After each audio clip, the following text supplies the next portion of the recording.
Anyway, it's So yeah, here. back to this Q&A. So, Next one, I'm kind of nervous picking up and dropping off people in the city. There are tons of no stopping signs. Any advice to newbie like me? okay, so for a newbie, picking up at the city, it is a bit daunting. It is a bit daunting. Like, the way I look at it also, you gotta scan when you pick up somebody at the city. What I meant by scanning is actually scan, make sure on the left, like once you get a ping, a request, make sure you look around for the ranges. If there's a ranges and if there's a little doubt that there might be a ranges in here, then don't pick it up. Then don't stop. Cancel that ride. If you're not comfortable going there and picking them up, then don't pick them up because you don't want to risk it. You don't want to risk your points. You don't want to risk you getting fined. Don't do it. For me, I'm kind of comfortable and understand what time of the day and where the ranges are. I would suggest maybe do it on the weekend first.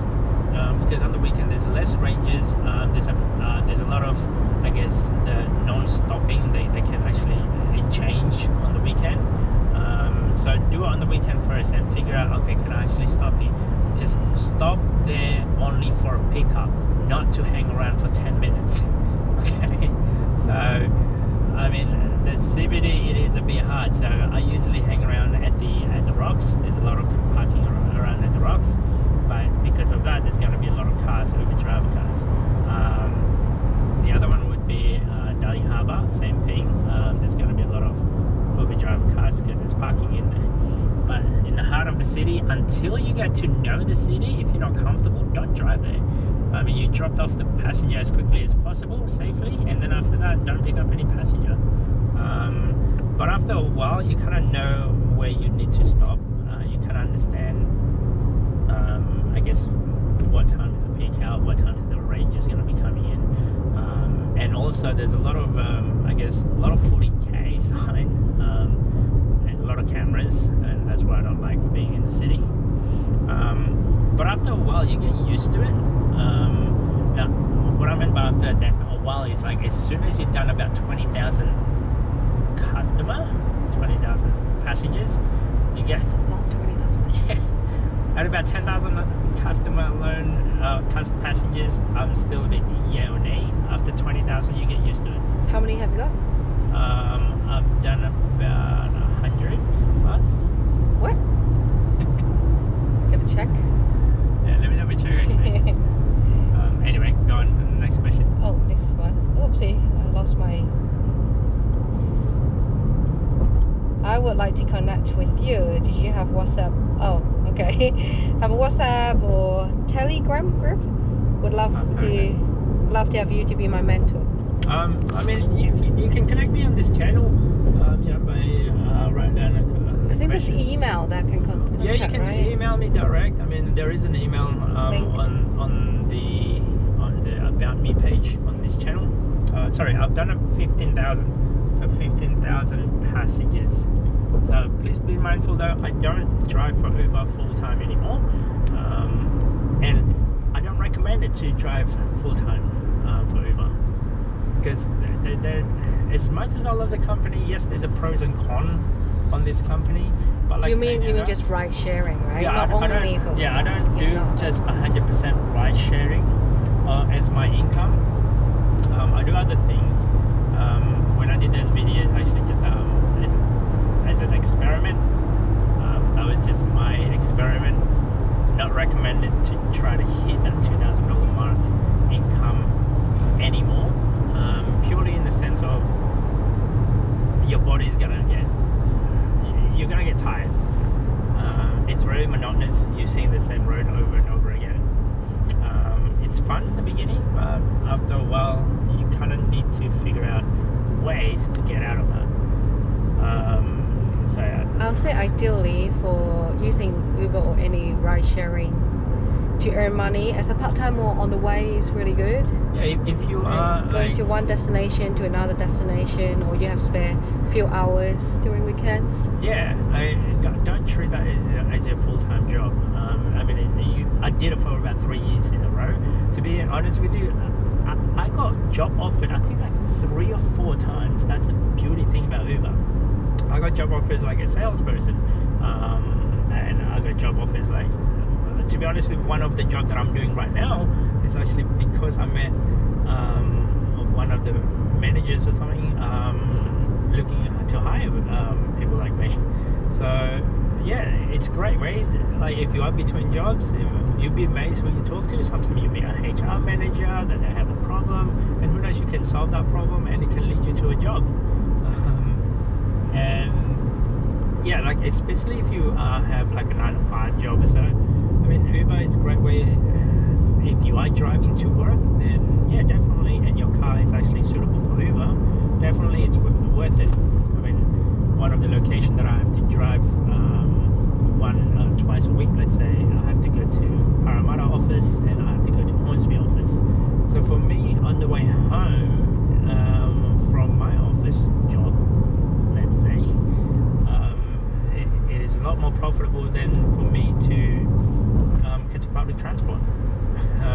So that is a good thing. Like if you are, and on the weekend, treat it like as if, oh yeah, if you needed money for like the extra cash or something, don't treat it like, okay, I need to have to solely rely on this income, because there's a lot of, I guess, some sort of negativity when it comes to Uber, because they're not going to look after your interests.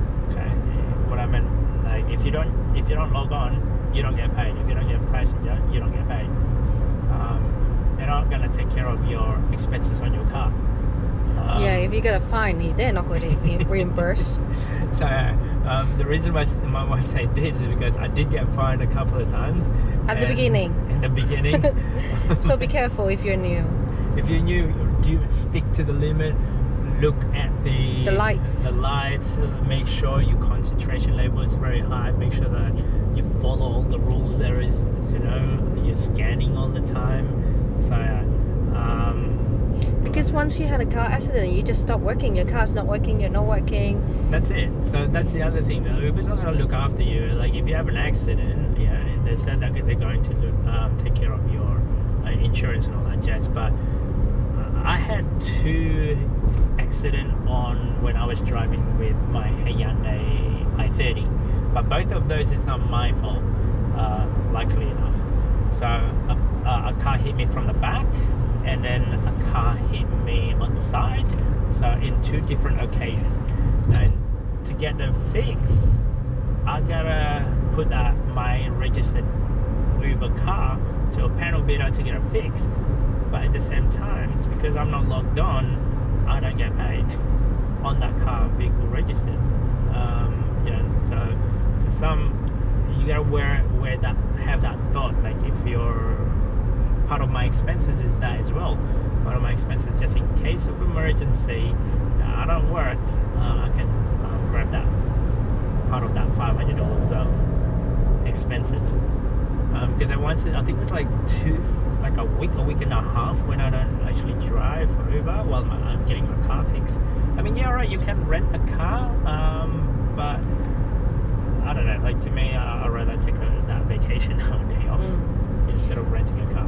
It depends on if it's an option or you have to, right? Yeah. So sometimes you have to rent a car and keep going. Yeah, and try not to do it's a must that you drive for ride sharing. Don't do that. So, yeah. As a side hustle, is ideal, really good. It's ideal. You get to know people. You get to know the city.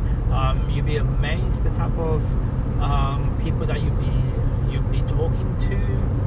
You'll be amazed on the location that you go to. I found lots of spots, like where I take my kids to take them to a playground or to a beach that you never knew existed. And a lot of recommendation as well. Sometimes I make a joke, I wonder what type of conversation I'm going to have today. And sometimes I tell my wife some of the stories that you hear. So it's kind of fun, and sometimes like, my God, what is wrong with people? But yeah, treat it like in an entertainment. Don't look at it as a sole your bread and butter income. So yeah, I guess the next one would be if I were to do it again, what I know now. Yeah. So how long has it been? 10 minutes Okay, so you know what? I'm gonna cut this off. I'll do a 10-minute each time.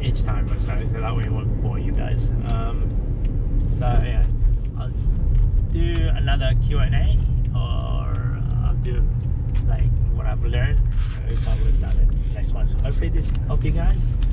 Don't forget to subscribe, comment, guys, and I'll see you on the next video.